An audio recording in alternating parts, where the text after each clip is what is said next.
Hello friends, आज मैं आपके साथ इकोनॉमिक्स का एक और टॉपिक लेके आया हूँ और टॉपिक का नाम है ओलिगोपोली। शुरू करने से पहले बता दूं कि चैप्टर का नाम है फॉर्म्स ऑफ मार्केट्स और इस चैप्टर के सारे लिंक्स आपको इस वीडियो की डिस्क्रिप्शन में मिल जाएंगे। चलिए अब शुरू करते हैं कि ओलिगोपोली क्या होता है। Oligopoly is an important form of imperfect competition. Imperfect competition में ओलिगोपोली और मोनोपोलिस्टिक दोनों ही इंपॉर्टेंट है और आजकल के जमाने में तकरीबन ओलिगोपोली और ज्यादा इंपॉर्टेंट हो गया है। It is that form of market structure in which there are a few firms selling a product so that there is intense competition among them. Oligopoly एक ऐसी मार्केट सिचुएशन है जहां पे बायर्स तो बहुत ज्यादा हैं मगर सेलर्स फ्यू हैं। फ्यू मतलब उनका कोई नंबर फिक्स नहीं है, मगर ये कहा जाता है कि फ्यू है, लार्ज नहीं होते। ठीक है, एग्जाम्पल के तौर पे अगर एक कंट्री में देखा जाए तो मोबाइल सर्विस प्रोवाइडर कितने होते हैं, 5, 10, 15। मगर जो मोबाइल सर्विस प्रोवाइडर के जो यूजर्स हैं, मोबाइल यूजर्स हैं, वो तो बहुत ज्यादा है। समझ की बात। जैसे कारों की कंपनियां ले सकते हो आप। कारों की कंपनियां कितनी होती हैं एक कंट्री में, 10, 12, 15, 20। मगर जो बायर्स हैं वो बहुत ज्यादा होते हैं। समझ गई बात।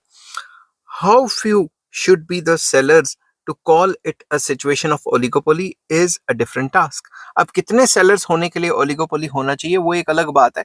कुछ लोग कहते हैं 20, कुछ लोग कहते हैं 30, कुछ 25, कुछ 10, ऐसे अलग अलग है। ठीक है, but as compare to buyers जो सेलर्स हैं वो फ्यू होंगे और मोनोपोलिस्टिक कंपटीशन जितने तो सेलर होंगे नहीं, ना ही परफेक्ट कंपटीशन जितने होंगे। ठीक है, but generally we can say that when the number of sellers of a product is 2 to 10, it is a situation of oligopolistic market या oligopoly market। तो ओवरऑल देखा जाए कंक्लूजन करके तो जो डिफरेंट इकोनॉमिस्ट हैं वो कहते हैं तकरीबन 2 से लेकर 10, 12, 15, कईयों ने 15 तक भी कहा हुआ है कि उसके बीच बीच में होंगे तो ओलिगोपोली होगी। ठीक है, in most modern economies oligopoly is the main market structure for the production of a large number of goods like automobiles, electronic products, and many of the consumer products like baby foods, vegetable oils, soft drinks etcetera etcetera. तो ये कहा गया है कि आजकल जो modern economies है उसमें ओलिगोपोली बहुत ज्यादा फैला हुआ है और कई कंपनियां, जैसे कि एग्जांपल मैंने दी ऑटोमोबाइल्स, कारों की कंपनियां। ठीक है, या इलेक्ट्रॉनिक्स जैसे सैमसंग है और एलजी वगैरह हैं, सोनी वगैरह हैं। 5-7 प्लेयर ही हैं जो ये प्रोडक्ट्स बनाती हैं इलेक्ट्रॉनिक के। और भी होंगे मगर ज्यादा नहीं है। बेबी फूड्स में भी आ जाता है ओलिगोपोली, वेजिटेबल ऑयल्स में भी आ जाता है, सॉफ्ट ड्रिंक्स में जैसे कोका कोला है और पेप्सी है, एक दो और होंगी और तो ज्यादा है नहीं। समझ गई बात। तो ओलिगोपोली एक ऐसी मार्केट है जहां पे नंबर ऑफ सेलर्स तो फ्यू हैं मगर बायर्स बहुत ज्यादा है। ठीक है, अब हम डिस्कस करेंगे कि करेक्टरिस्टिक्स और फीचर्स क्या हैं ओलिगोपोली के। The main characteristics of oligopolistic market structure are the following. Are as under कुछ भी लिख सकते हो। नंबर 1 आ जाता है इसमें फ्यू सेलर्स। फ्यू सेलर्स मतलब सेलर्स कम होते हैं। ठीक है, oligopoly is a market structure in which a few firms dominate the industry। पूरी की पूरी इंडस्ट्री में कुछ कुछ फर्म्स होती हैं वही डोमिनेट करती हैं। 4, 5, 6, 7 जितनी फर्म्स हैं वो होती हैं और वो डोमिनेट करते हैं। However, the number of buyers in the oligopoly is quite large। जो बायर्स होते हैं वो बहुत ज्यादा होते हैं और जो सेलर्स होते हैं वो फ्यू होते हैं। सेकेंड पॉइंट आ जाता है इंटेंस कंपटीशन। उनमें आपस में काफी ज्यादा कंपटीशन होता है। फर्म्स के बीच में इंटेंस कंपटीशन होगा, बहुत ज्यादा compete करने की कोशिश करेंगी, एक दूसरे को खत्म करने की कोशिश करेंगी। इनके ऊपर कई मॉडल्स आए हुए हैं सॉरी, कि आपस में कैसे compete करती हैं वो मैंने ऑलरेडी अपलोड किए हुए हैं। अगर आपको उन मॉडल्स में से किसी का लिंक चाहिए होगा तो आप मुझे बता देना, मैं आपके साथ लिंक शेयर कर दूंगा कमेंट्स में। When there are a few a very few producers in the industry, keen competition among them is bound to exist। अगर जो इंडस्ट्री में जो प्रोड्यूसर्स हैं वो काफी फ्यू हैं, मतलब काफी कम है, तो आपस में कंपटीशन तो होगा ही, क्योंकि एक दूसरे को हराने के लिए या फिर एक दूसरे की कंपनी बंद करने के लिए ऐसे दाव पेंच खेलते रहेंगी वो कंपनीज आपस में। Since there are only few firms, each firm produces a large share of market. आपको पता है सॉरी, जो फर्म्स हैं वो फ्यू हैं और हर एक फर्म के पास एक इंपॉर्टेंट मार्केट शेयर है, लार्ज मार्केट शेयर है। ठीक है, each firm with a new firm, मैं फिर से बोलता हूँ, each firm with only a few rival firms know that it has significant market power to influence the market price. अब हर एक फर्म, क्योंकि उसके राइवल्स जो है वो ज्यादा नहीं है, परफेक्ट कंपटीशन या मोनोपोलिस्टिक कंपटीशन की तरह से अगर कंपेयर करें तो उतने ज्यादा राइवल्स नहीं है, फ्यू राइवल्स हैं। हर एक जो फर्म है वो मार्केट में प्राइस को इन्फ्लुएंस करेगी। ठीक है, और करने की पूरी कोशिश करेगी ताकि वो अपने प्रॉफिट्स बढ़ा सके और दूसरों को नुकसान पहुंचा सके. But it also knows that the other firms in the industry also have such a power. तो उस फर्म को ये भी पता है कि भाई अगर मेरे पास मार्केट पावर है तो दूसरों के पास भी मार्केट पावर है. The number of firms is so small that any action by one firm is likely to affect the rival firms.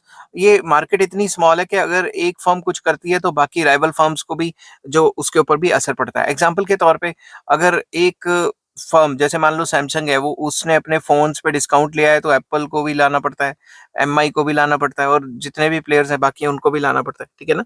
Therefore every firm keeps a close watch on the actions of rival firms. तो हर एक firm जो है वो rival firms जो है उनकी उनके ऊपर एक सख्त नजर रखेंगे कि भाई जो भी वो करते हैं वो भी हम करें. आपने देखा ना आजकल जैसे मान लो मॉल्स एंड शॉपिंग मॉल्स, एक सिटी में कितने मॉल्स होंगे, 3 4 5.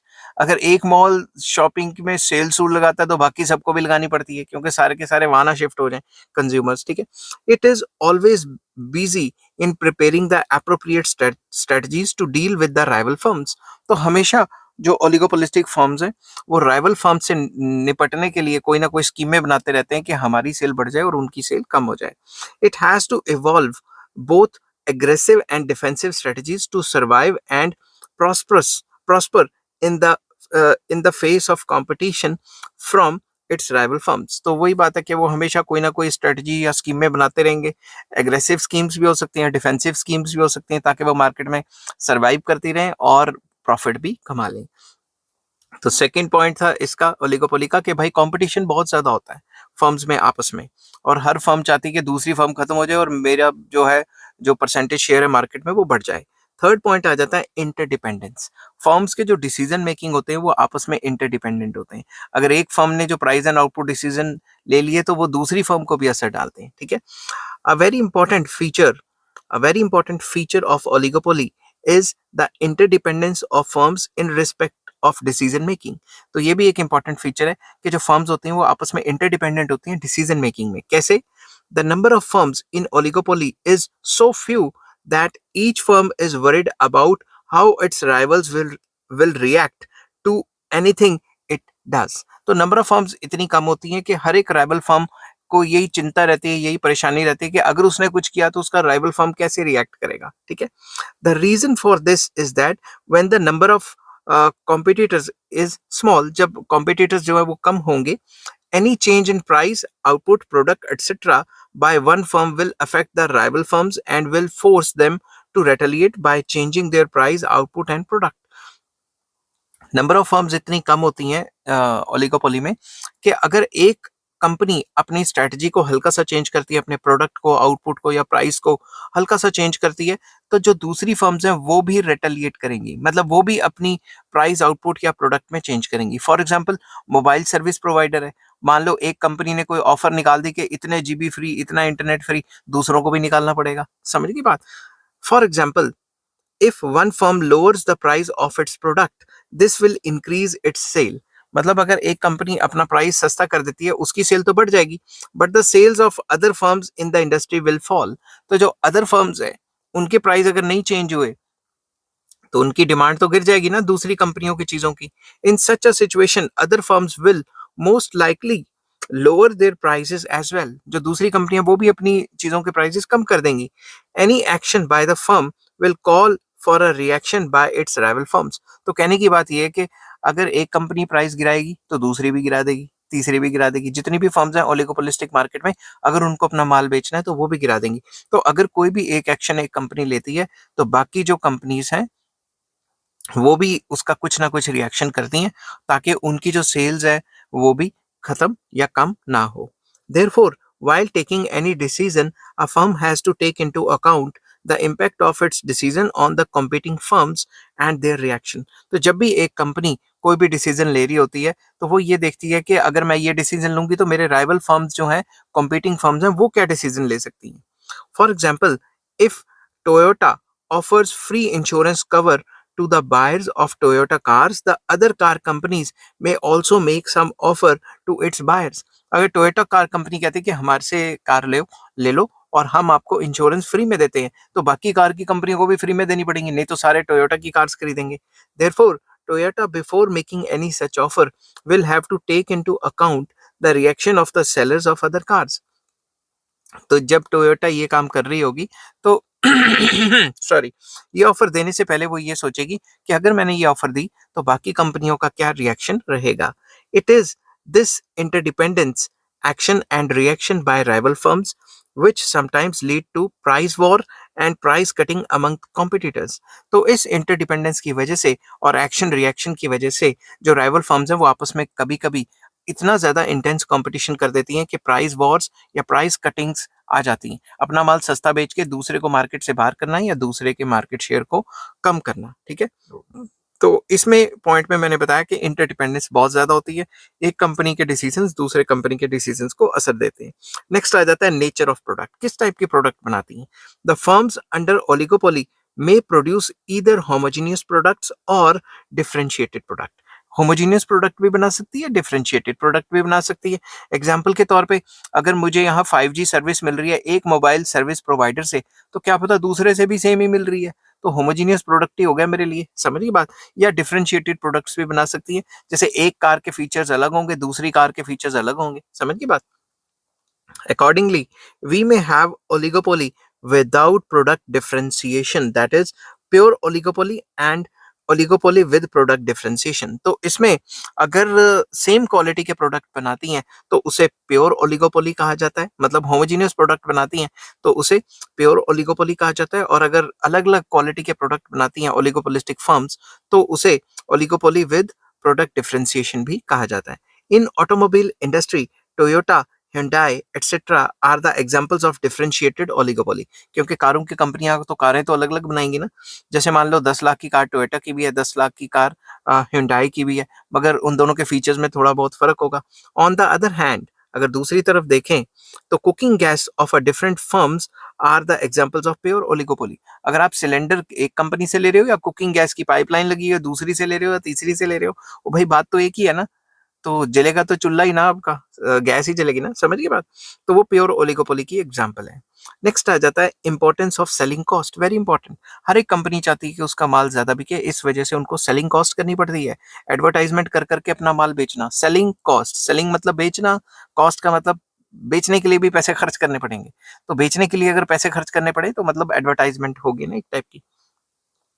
In view of the intense competition and interdependence of firms under oligopoly, the firms compete each other through various sales promotion measures like price cutting, ठीक है, discounts, door to door campaign, advertisement etcetera. तो company आपस में जो है ज्यादा माल बेचने के चक्कर में प्राइस कम करके भी बेच सकती हैं, डिस्काउंट भी दे सकती हैं, डोर टू डोर कैंपेन भी चला सकती हैं, एडवर्टाइजमेंट भी कर सकती हैं.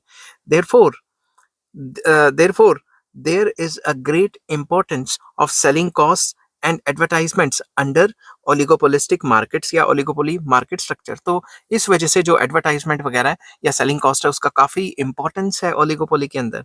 Advertisement is a powerful instrument in the hands of an oligopolist. तो उनके हाथ में एक पावरफुल इंस्ट्रूमेंट की तरह है जिसमें वो एडवर्टाइजमेंट कर करके टीवी पे, न्यूज़पेपर पे, इंटरनेट पे दिखा दिखा के हमें इतना मजबूर कर देंगी, परसुएट कर देंगी, प्रेशराइज कर देंगी ताकि हम उनका सामान खरीदें और दूसरों का ना खरीदें.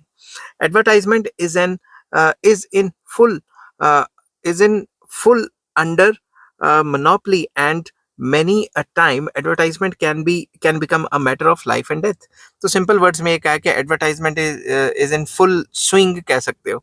यहाँ पे मैंने शायद एक वर्ड मिस कर दिया हो.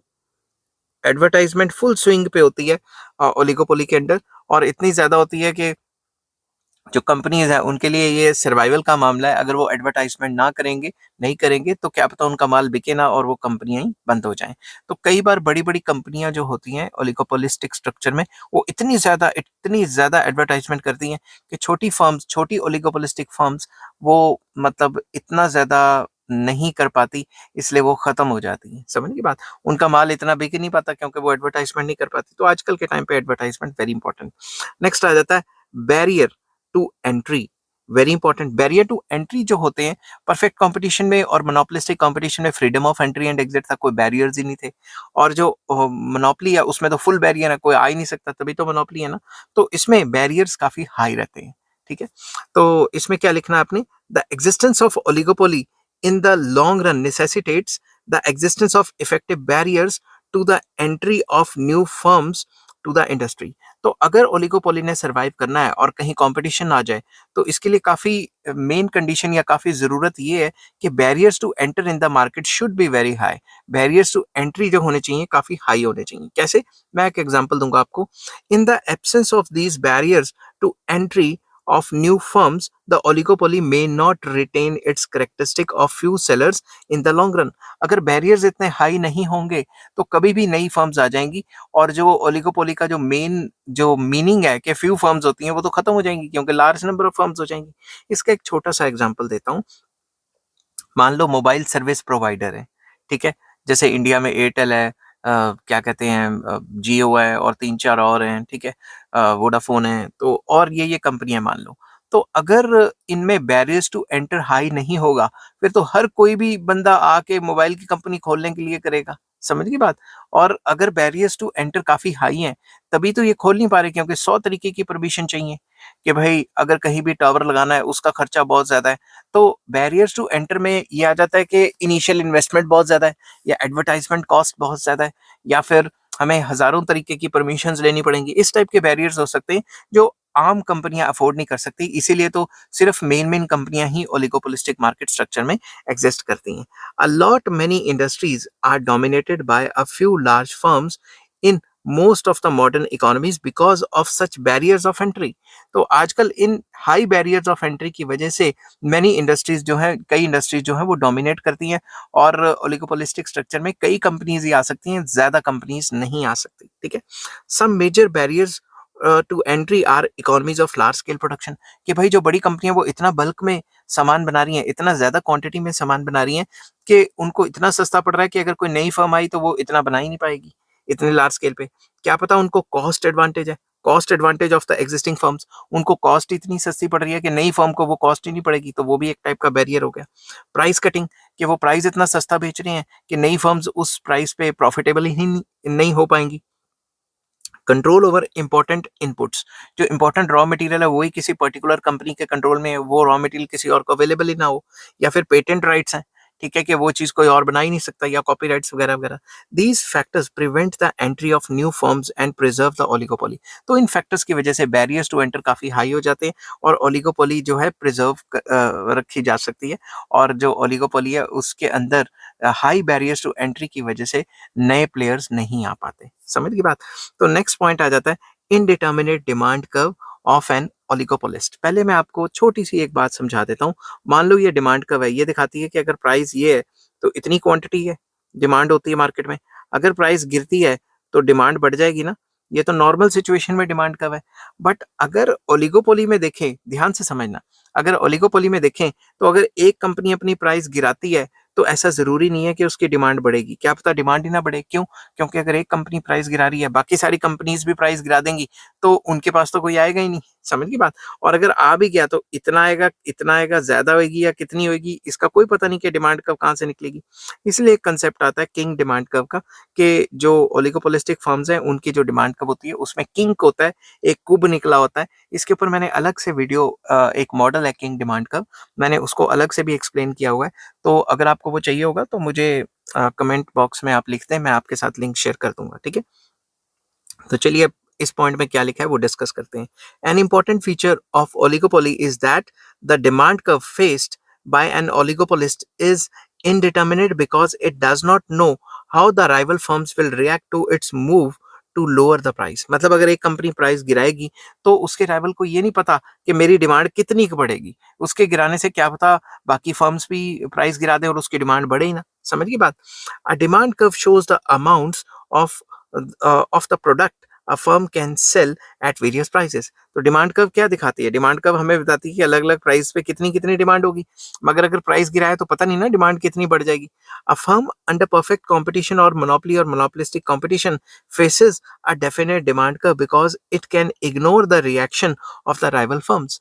तो बेसिकली जो परफेक्ट कंपटीशन है उसमें हम राइवल के रिएक्शन को टोटली इग्नोर कर देते हैं, तो हमें एक डेफिनेट डिमांड कर्व मिल जाती है। मोनोपोली में तो राइवल होता ही नहीं, तो भी डेफिनेट डिमांड कर्व होती है। मोनोपोलिस्टिक में भी राइवल के एक्शंस को इग्नोर कर देते हैं, इस वजह से डेफिनेट डिमांड कर्व होती है। मगर ओलिगोपोली में हम इग्नोर नहीं करते, ठीक है, तो इसमें हमें डेफिनेट डिमांड कर्व नहीं मिल पाती।